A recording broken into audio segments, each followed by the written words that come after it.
I'm calling it right now. These 10 fragrances here, these are going to be some legends. What do you think of when you think of a fragrance legend, like a scent that has made its mark in the community that is probably never going to go away? For me, I think of a few really obvious ones, and most of them will be obvious. You got Creed Aventus, you've got Dolce & Gabbana The One, La Nuit de l'Homme, Acqua di Gio, the original, even maybe a couple of the flankers, Profumo, potentially Profondo at some point, Dior Sauvage, Bleu de Chanel. I mean, there are lots of them. Even Invictus is a legend. 1 million. You get the idea. They're fragrances that are probably never going to go away. Even though they may slip and lose relevance over time, they're still going strong. And so when you take a look at these here, a good amount of these are going to be flankers, but at the same time, I think that these have the potential to really kind of gain that legendary status as well and kind of fill the void of the original as it starts to slip over the years as things change and the community evolves. 10 fragrances here, all designers, all will be linked down below to the best possible prices online. Let's get it kicked off with Sauvage Elixir. So this one had a really strong start. And the reason why is because it really is going to appeal to the fragrance enthusiast more so than any of the other versions, EDT, EDP, and even more than the Parfum. Lavender, licorice, cinnamon, sandalwood are some of the main notes. Very woody, very warm, spicy. This is the furthest thing from Sauvage that you can get while still having the name Sauvage written on the front and, of course, a similar looking bottle. It's also the most expensive as well. The lowest price that you can get this one for right now, from what I've seen, is like $44 for this bottle size here. It's the only size that it comes in. Not a huge bottle, but luckily a little bit goes a long way. I will have that link down below so you can get this one for a good price. And I have to admit, at first I was a little bit wishy-washy on this one. I was focusing too much on comparing it to the rest of the line. But when you step back and take a look at the big picture and you just smell the fragrance for what it is and enjoy it for what it is, I really started to come around to it. I think this one here has the potential to do a lot of great things years down the road. Maybe not everyone's ready for it yet, but I think over time this one will do very well. Next up, we have BVLGARI Man Wood Neroli. So this is another one that you can get for about $40 in the right places for 100 ml if you look. Again, I will provide a link for you down below so that way you can get it for a good price. And actually the going rate for this one, depending on where you look, is pushing $50, $60, almost $70. So you can really get this one for a good price online. But it is the name. It's Woods and it's Neroli. It has this kind of sugary sweetness to it also up top from all of the neroli and the citrus, this kind of crushed up petty-grain neroli leaf smell. It's very authentic, very photorealistic, and on the designer side for this price point, an amazing spring and early summertime scent. This, of course, is going to be a flanker. It's in the BVLGARI Man line, which is getting more and more popular. They're adding on to it a lot here, and also maybe taking some things away as well. Maybe they may be discontinuing stuff in the future to make room for these, but all I know is this one here is one of the best when it comes to fresher men's fragrances that have depth, that has substance, and a bit of a maturity to it. Up next, another one, AZZARO Chrome Extreme. This one's going to go very far simply for the fact of its price point and also what it's compared to. $36, 100 milliliter, you know, it's AZZARO Chrome. It's typically where these are going to fall. And on top of that, it also happens to smell a little bit like a popular Acqua di Gio fragrance, that one being Profondo, Acqua di Gio Profondo. So this one has orange, cashmerean, sea notes, very similar note breakdown to Profondo, which kind of throws in some mineral notes, that sort of thing. Not complete clones, not one-to-one here, but definitely some similarities for sure. And again, much more affordable. And that's what's going to really propel this one, I think. You know, there was a point where pricing was a little bit all over the place. It was hard to get for a good price. And so therefore, it just wasn't taking off as much. People usually don't want to pay $55, $60 for Chrome when all of the other Chrome fragrances are going for $20, $25, $30, right? People just don't want to do it, even though it may be really good. And also, once you get up to that price point, you could spring just a little bit further and get Profondo. Now it's dropped down to the point where if you're on a budget, it makes sense to go this way because the gap between the two is much bigger. And I think it's a great scent. I think it's going to go very far in the community. It's one of my favorites. Let's go with this one next. We have Why Le Parfum by Yves Saint Laurent. So of course the EDP especially has been the big heavy hitter. The EDT, it's a popular scent, and they just reformulated it and re-released it to, you know, coincide with regulations and such. But the EDP is really where the money is at for the line, I would imagine. I mean, you take a look at the community and what everyone's talking about. Out of all of them, it's going to be the EDP. And it makes sense. It's the most well-rounded one up until Parfum. And the EDP is still very well-rounded. It's a great scent. Still love that one. But the Parfum is the next level for me. And also, every time I talk about this one, people feel the need to also bring this up. But yes, it's a Le Parfum. It's actually an EDP, but it wears like a Parfum. The name is Parfum. I call it a Parfum.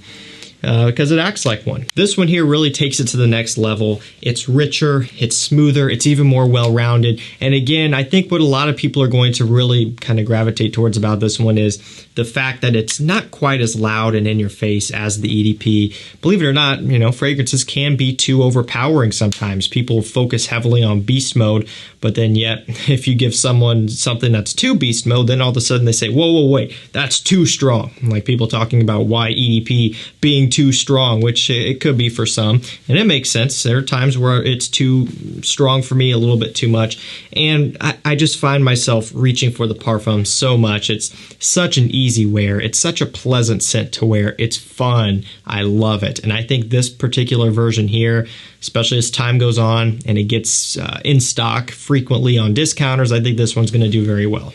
Kind of piggybacking off of that one, something that shares similarities here and there is Ralph's Club by Ralph Lauren. You see the trend here with a lot of these. They're going off of big lines. They're going off of mass-pleasing DNAs. That's the stuff that works at the end of the day. You know, if you can combine a little bit of uniqueness with mass appeal, like La Nuit de l'Homme, like Creed Aventus, and yes, at its time, Creed Aventus was unique when it first came out and there weren't 1,000 clones. And so when you can do that, you've got a good spot in the market. And so with something like Why EDP, it's blue fragrance inspired with a twist, or Why Le Parfum rather. Sauvage Elixir, same thing. And even Ralph's Club here, similar thing. It's got bits and pieces of like a Why aromatic smell, but more of a spiciness. You know, it's got lavender, clary sage, that combination there, which is iconic and being used heavily. It's masculine, it's clean, it has a nice freshness to it. It's something that you could spray on right when you get out of the shower, and you're just gonna feel put together, you're gonna feel great and rejuvenated, and you're gonna smell even better. This is going to be the birth of a new line, in which I'm sure is gonna have tons and tons of flankers. But let's not forget, this is where it's starting. It's starting at an EDP as well. I think this one could go far. Next up, another fragrance originator of a new line. This is Impact by Tommy Hilfiger. Pretty vague note breakdown. Citruses, woods, amber. They don't really go too in-depth there. Really don't need to, though.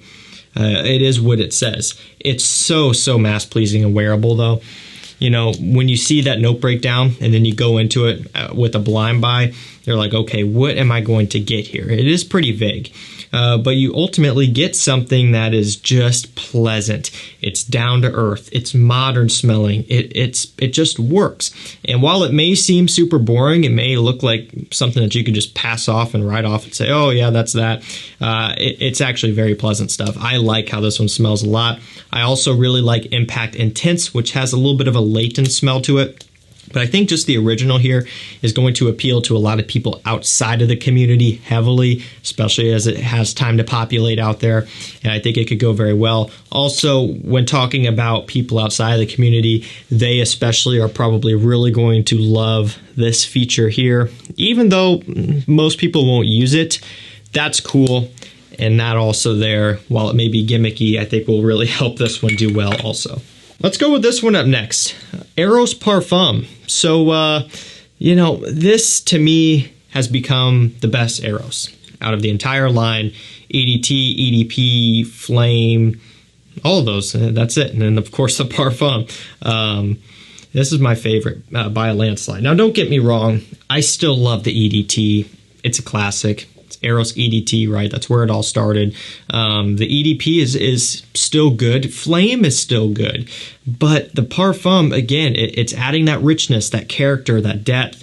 And while it's not mature, it's more mature than all of the other ones. You know, EROS I don't think is ever going to be a mature smelling scent unless they completely changed how it smelled. Then it wouldn't be EROS anymore.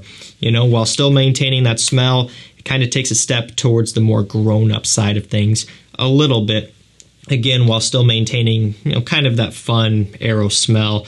I really like it. I love how it wears on my skin. I'm a big fan of parfums and parfum style fragrances that leave a heavy trail, don't push out as far, and just have really good longevity. They always work great for me. They don't overpower the situation that you're in. And this one here I think can do very well, especially as it's now really starting to pop up on discounters, and you can get it for less than the retail price, which is $140 for 100 ml, if you could believe that. That's crazy, but you can get it for way less than that. Pretty much a brand new release up next, Acqua di Gio Eau de Parfum. Yep, you know, it had to be in here. I was talking about Acqua di Gio, of course. You know, we have Chrome Extreme, kind of Profondo smelling, and I think Profondo could be a very big thing.